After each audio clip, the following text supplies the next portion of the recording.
বাক্যসিদ্ধি সাধনা কিভাবে করবেন? এই বাক্যসিদ্ধি সাধনা করলে কি হয়?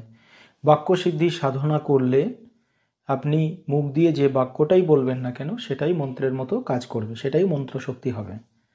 আপনি যদি বললেন কারোর ব্যথা চলে যা, তো দেখবেন ব্যথা চলে যাচ্ছে।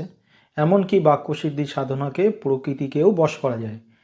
আপনি যদি মনে করেন যে প্রচণ্ড ঝড় আসছে, সেক্ষেত্রে যদি সেই সময় ঝড়টাকে স্তম্ভন করতে চান বা বৃষ্টিটাকে স্তম্ভন করতে চান, এগুলোও কিন্তু অগ্নিকে স্তম্ভন করতে চান, করা সম্ভব। অর্থাৎ আপনার বাক্য মন্ত্রের মতো কার্যকারী আসে।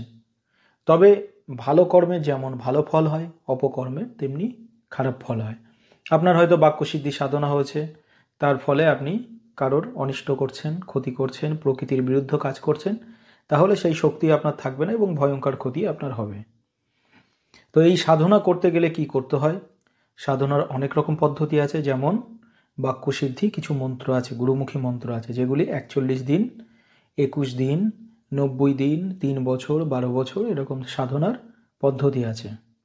তো সেই সাধনাগুলি করলে আপনার শব্দ তখন কাজ করতে শুরু করে। আপনি যদি মনে করেন যে একটা কারোর উপকার করবেন, আপনি বলছেন, দেখছেন যে কাজ হচ্ছে, তখন বুঝতে হবে যে আপনার বাক্যসিদ্ধি হতে শুরু হয়েছে।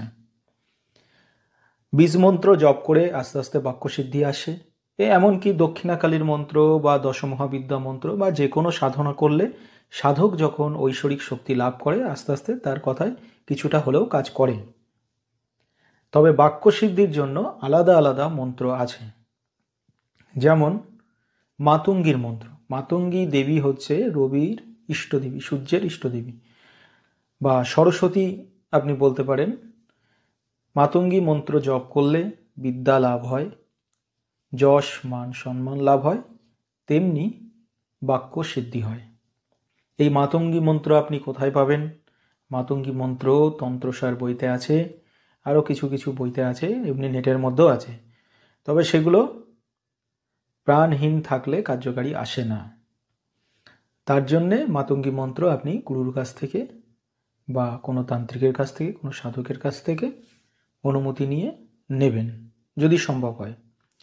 আর গ্রন্থ থেকে নিয়ে কিভাবে সেটাকে জপ করবেন, গুরুর অনুমতি নিয়ে জপ করতে পারেন, সেটাও কিন্তু একটা হয়। এই মাতঙ্গী মন্ত্র, মাতঙ্গী যন্ত্রের ওপরে যদি হোমযজ্ঞ করতে আপনি জানেন বা আপনি গুরুর ধরে শিখেন, তাহলে সেটা খুব ভালো হয়। কারণ হোমযজ্ঞ করার কিন্তু আগুন জ্বালালাম আর যজ্ঞ করলাম সেটা হয় না, তার নিয়ম এবং পদ্ধতি আছে, সেই পদ্ধতিতে করতে হয়। আর যদি সেটা না পারেন, শুধুমাত্র জপ করতে হবে। 1-2